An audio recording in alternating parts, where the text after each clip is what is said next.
हो गई। अब एक है और मुर्तद, वो काफिर है कि कलमा गो होकर यानी कलमा पढ़ते हुए कुफ्र करे, उसको मुर्तद कहते हैं जो कलमा पढ़ते हुए कुफ्र करे। और उसकी भी दो किस्में हैं, उसकी भी दो किस्में हैं। एक क्या है मुजाहिर और दूसरा क्या है मुनाफिक। मुर्तद मुजाहिर वो है कि पहले मुसलमान था, फिर एलानिया इस्लाम से फिर गया, यानी दहरिया मुशरिक मजूसी या किताबी वगैरह कुछ भी हो गया, ये मुर्तद मुजाहिर है। और दूसरा मुर्तद मुनाफिक है, वो है कि इस्लाम का कलमा पढ़ता है और अपने आप को मुसलमान कहता है, मगर खुदाए अज़्ज़ा वजल वो रसूलुल्लाह सल्लल्लाहु अलैहि वसल्लम या किसी नबी की तौहीन करता है या जरूरियात दीन में से किसी चीज का मुनकिर है।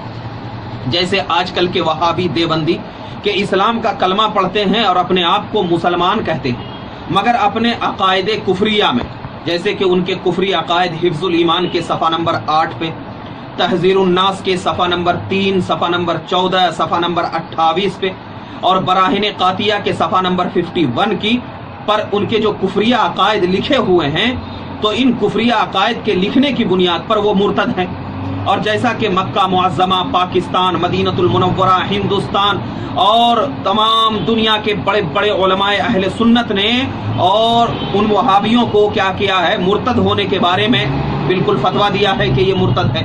और खुद आला हजरत ने हुस्सामुल हरमैन और अस्सबारुल हिंदिया में इस बात का तस्करा किया है कि ये क्या है, मुर्तद हैं। अहकाम दुनिया में सब मुर्तद, ये मुर्तद ऐसे हैं कि अहकाम दुनिया में तमाम काफिरों से क्या है, ये बिल्कुल बदतर है, मुस्तहिक़ कत्ल हैं, उससे जिज़िया भी नहीं लिया सकता, उसका निकाह मुस्लिम काफिर या मुर्तद किसी से नहीं हो सकता, जिससे होगा महज ज़िना होगा, जैसा कि फ़िक़्ह की किताबों में इसका जिक्र किया गया है। और मुर्तद का ज़बीहा इस वजह से हराम व मुर्दार है कि वो कलमा गो होकर कुफ्र करता है, ज़रूरियात दीन में से किसी का इनकार करता है।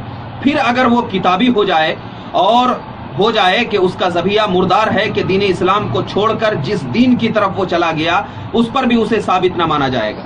यानी खा किसी मिल्लत का दावा करे, मुर्तद का दावा बेकार है। जैसे कि हिदाया में है कि ला तुवक्किलु ज़बीहतल मजूसी, यानी मजूसी और मुर्तद के ज़बीहा पर एतबार नहीं किया जाएगा। और फतावा आलमगीरी में भी इस बात का जिक्र है कि अहले शिर्क और मुर्तद के ज़बीहा पर भरोसा नहीं किया जाएगा। तो लिहाजा इसी बुनियाद पर जब उनके ज़बीहा पर भरोसा नहीं किया जाएगा, तो इस बुनियाद पर फुक़हाए किराम ने उनके कुफ्र और शिर्क को ज़ाहिर होने की बुनियाद पर उनके ज़बीहे को मुर्दार कहा गया है। तो लिहाजा आज कुर्बानी का मौसम आ रहा है, हम लोग देखते नहीं हैं बल्कि किसी भी मौलवी से लाते हैं और ज़बह करवा देते हैं। बात ज़हन में रखो मुसलमानों, अगर आपने अपने जानवर को किसी काफिर या मुर्तद या वहाबी या देवबंदी या जमात इस्लामी के या बदअकीदा लोगों से ज़बह कर दिया, तो आपकी कुर्बानी भी नहीं होगी और आपका ज़बीहा मुर्दार तस्वुर किया जाएगा। और अगर जानबूझकर आपने उससे ज़बह कराया, ये जानते हुए कि इसका अकीदा बिल्कुल